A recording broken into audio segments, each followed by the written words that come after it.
Hello and welcome back to Cooking Studio of Yesmin.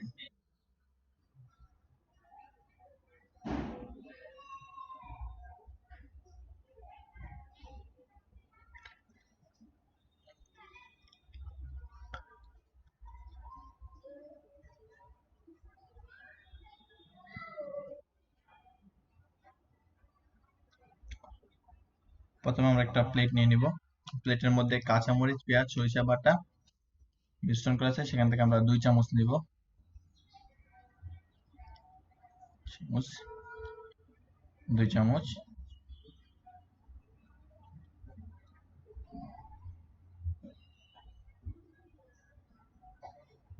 এরপর আমরা সেখানে 2 চামচ টক দই দিব।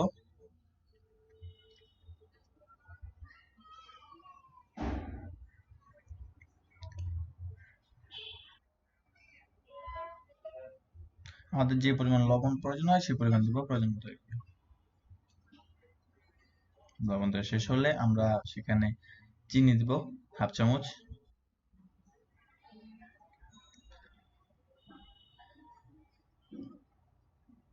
হাফ চামচ হলুদের গুঁড়ো,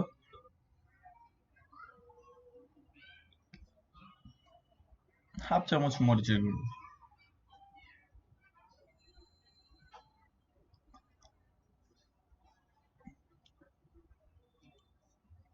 1 চামচ কাবাব মশলা, কিছু পরিমাণ সরিষার তেল দিয়ে দিব এখানে। এখানে আমাদের প্রয়োজন অনুসারে আমরা দিব।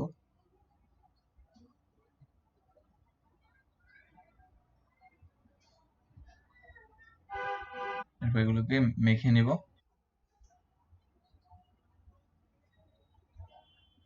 হ্যাঁ, আমাদের মিশ্রণ করা শেষ। মিশ্রণ করা হলে আপনাদেরটাও ঠিক একই রকম ভাবে দেখাবে। যতক্ষণ না পর্যন্ত আপনাদের মিশ্রণ এরকম হচ্ছে ততক্ষণ পর্যন্ত আপনারা মিশ্রণ করতে থাকবেন। এবার আমরা চিংড়ি নিয়ে নিব। চিংড়িগুলোকে ঠিক কেটে ধুয়ে এরকম করে নেবেন।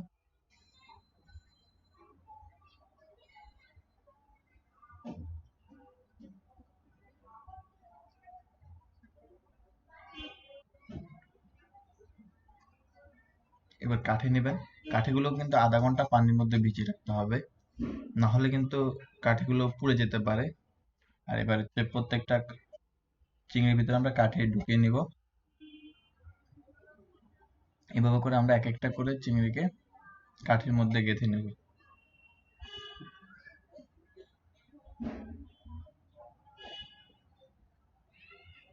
আমাদের সবগুলো চিংড়ি কাঠির ভিতরে গেঁথে নেওয়া শেষ। আপনারা ঠিক একইভাবে চিংড়িগুলোকে কাঠের মধ্যে গেঁথে নেবেন।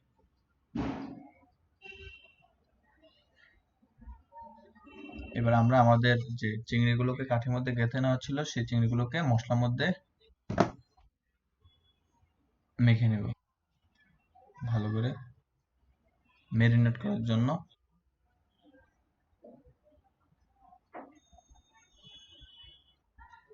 আমাদের সবগুলোকে মশলা দিয়ে মাখানো শেষ।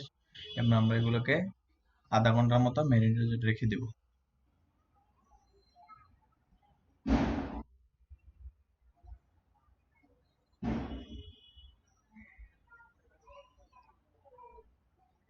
এবার 2টা ডিম নিব। ডিমটাকে ভেঙে মেখে ফেলবো ভালো করে। এরপর সেখানে সরি আলাদাভাবে 4 চামচ ময়দা নিব। 2 চামচ, 3, 4। ওকে, এবার আমরা এখানে আমাদের পরিমাণ মতো লবণ দিব। আমরা সেখানে এখন 1/2 চামচ কাবাবের মশলা দেব। কাবাবের মশলা আপনারা দৈনিক বাজারে পাবেন। এবার 1/2 চামচ, 1/2 চামচ না, 1/4 চামচ হলুদের গুঁড়ো দেবেন। 1/2 চামচ মরিচের গুঁড়ো।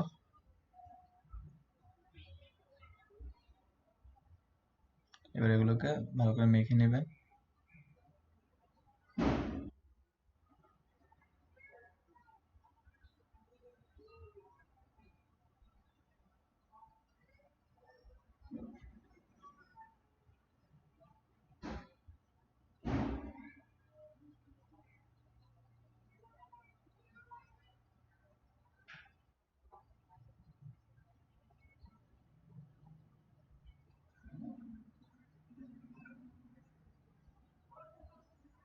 এরপর আমাদের যে গোলানো ডিমটা আছে সেটা নিয়ে আসবো।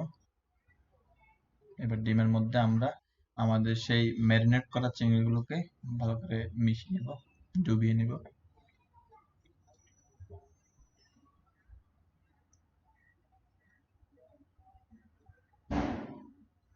এরপর আমরা এটাকে ময়দায় কোট করে নিব। এভাবে প্রত্যেকটাকে করতে হবে ভালো করে।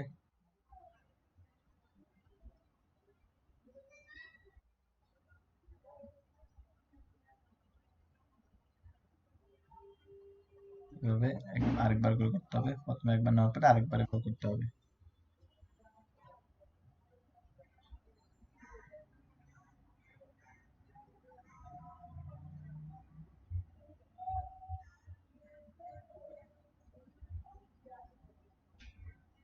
প্রয়োজনে আপনারা এখানে হাতের ব্যবহার করতে পারেন, চামচ দিয়ে সব কাজ সহজ হয় না।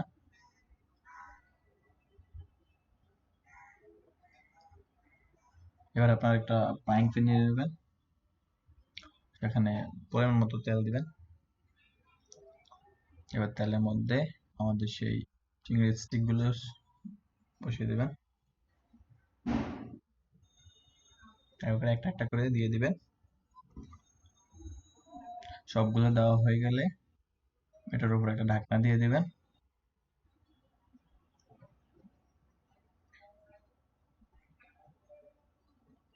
এবার অল্প আছে এগুলোকে বেছে নিতে হবে।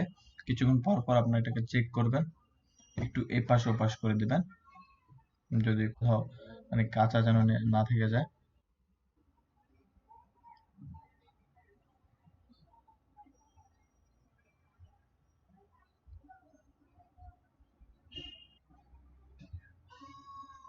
আপনি যদি চ্যানেলে নতুন হয়ে থাকেন তাহলে অবশ্যই চ্যানেলটিকে সাবস্ক্রাইব করবেন।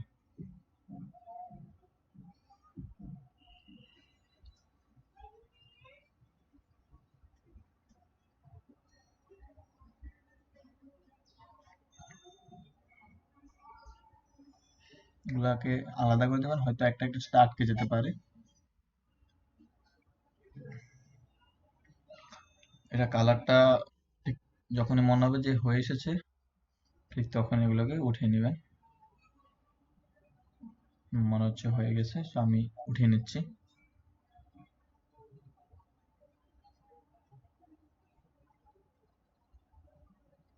এভাবে করে আপনার সবগুলোকে উঠিয়ে নেবেন। তৈরি হয়ে গেল মজাদার ভিন্ন স্বাদের প্রন ফ্রাই।